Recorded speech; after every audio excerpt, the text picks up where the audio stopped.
So you've decided to move to China? Well, here's a tip.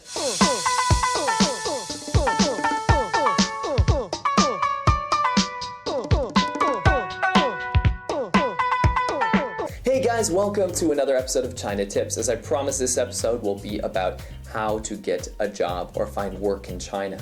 Now, I'm going to put all of the relevant links. I'm not going to read off a list of, where to get a job and all this kind of stuff. I'll put all those links in the description. You can go on the forums and job posting forums and all that kind of stuff and find out where you need to go to actually find a job if you choose that route. But what I'm going to do is talk to you about the differences between when I first came here and kind of how the process goes now. Now, as you all know, maybe all of you know, I first started in China actually teaching English, and I started in the current city I'm in right now.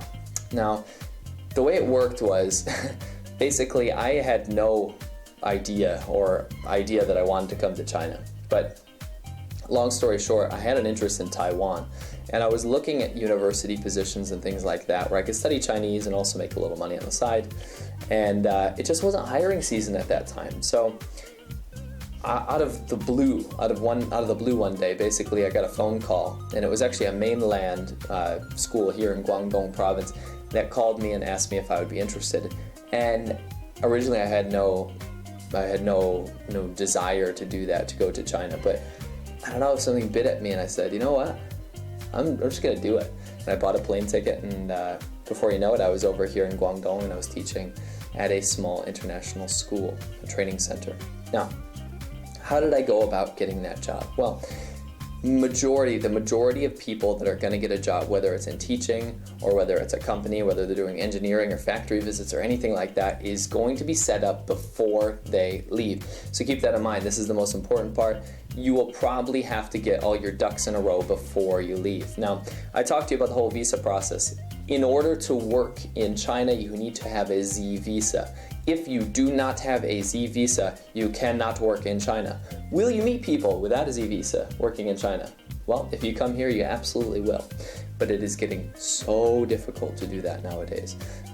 The authorities are on the lookout, actually providing rewards for Chinese people that are able to rat out foreigners that are working not on a Z visa. So anyway, my whole point is that before you get a job, whether it's through your company or you want to find English teaching jobs, you need to make sure that they sponsor a Z visa if you will be working in mainland China.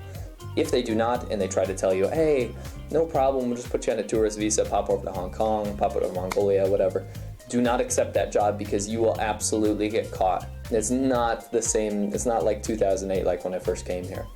Now, that's the first thing. Make sure you have your Z visa in order before you leave. The second thing is actually finding out what kind of job you want to do. And I'm going to target this mostly at teachers, because when people say, hey, I'm going to go to China, find myself, do whatever, they're usually talking about teaching English, or maybe a subject that they have an education background in, maybe their degree, what they studied.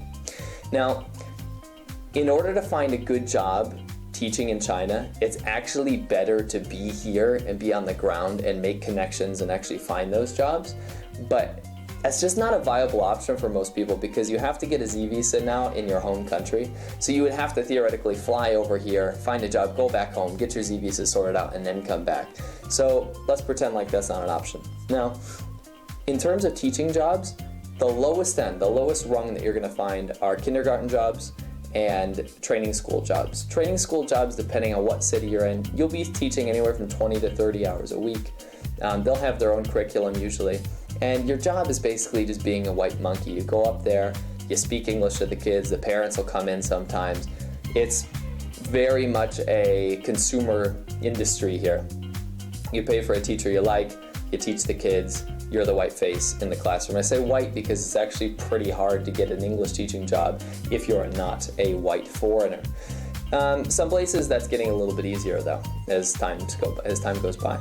Kindergarten jobs are also pretty strenuous. You're going to have quite a bit of hours, usually 20 to 30 hours a week, and in those jobs you make quite a bit more money than the training center jobs. But kindergarten, is just not the thing for a lot of people. A lot of people don't like teaching small kids, and that is definitely your white monkey position. The good jobs that you really want to go for, the ones that actually have paid holiday and everything, are university jobs and public school jobs. So I mean high school, primary school, middle school, those kind of jobs. Because you'll get fully paid for your holidays, you get your visa sponsored, Z visa definitely through the government, and you'll also probably be teaching your relevant subjects. So let's say you studied science back home, you could probably be a science teacher. If you studied history, maybe you could teach a bit of history.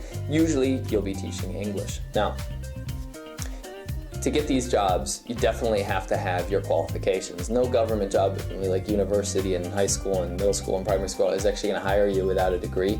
So you're going to have that. But you can enjoy lower hours in these jobs, potentially, depending on where you are. Some of these jobs will actually go all the way down to like 6 hours per week, and then all the way up to maybe 20 hours per week ceiling. So it's not as strenuous as some of the other positions, but these jobs are a little bit more demand because they're a bit more cushy. Some of these jobs, for example, when I was teaching university, I would get, like 4 or 5 months paid vacation a year. And I mean, that was fully paid.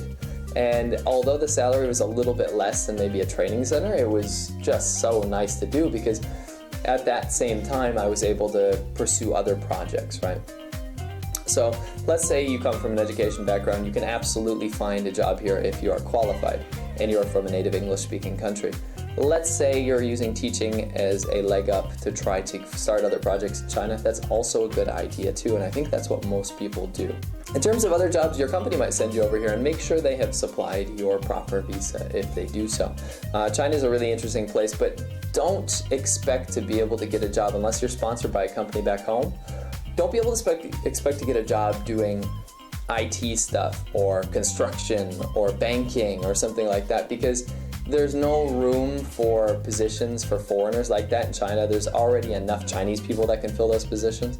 So if you think you're going to come over here and be an engineer for a Chinese company or a programmer, chances are very slim unless your company actually has a headquarters over in China and they're going to send you over. So those jobs, just the idea of coming over here for anything other than education, or if your company is already sponsoring you to do so, you're probably not going to find a job in any other fields. Now, as a little extra bonus here, I'd like to talk about other jobs other than education or white-collar jobs. I'll be talking about modeling, and a lot of people do modeling and music work here in China, and they can supplement their income pretty well. If you're a fairly good-looking boy or girl, you can come over here and actually find some positions that will pay to do underwear modeling or TV commercials or small roles on TV shows, or even if you play an instrument, maybe an opening for a BMW dealership. There's a lot of positions open for these kind of things, but they don't usually hire full-time people, so you'd probably want to have a job on the side. Like one of my friends, he plays in a band for all kinds of different things. He's been on TV, does shows and weddings, all that kind of stuff, and he has a university job on the side, so they sponsor his visa, and he can also find extra cool work on the side. Now, is China a good place to work? It really depends on what your expectations are. I mean, if you're already used to the idea of coming to China and you're kind of okay with the whole culture shock that you're going to be going through, then you're probably going to be all right. But the working situation's a bit different. There's a lot less interaction between foreign and Chinese staff in most cases, what I found. So they'll kind of just leave you to it. If they're overbearing and trying to push you around and trying to make you break contract and stuff like that, then they can get pretty muddy because you don't have a whole lot of rights here as a foreigner if something goes against your will. Let's say you're working for an international school that says they're going to sponsor your Z visa. Let's say you get the Z visa and you come over here, and then they start trying to make you work 40, 50 hours a week. Now, maybe there's some clause in your contract that says maybe that's okay and you didn't see that or you didn't understand it. Even if your contract says that you should only work 20 or 15 hours or whatever, they'll always have a leg up. The local Chinese people will always have a leg up on you. I hope this answered a lot of questions, and I hope to see you next time on the next China Tips. Thanks, Laowinners.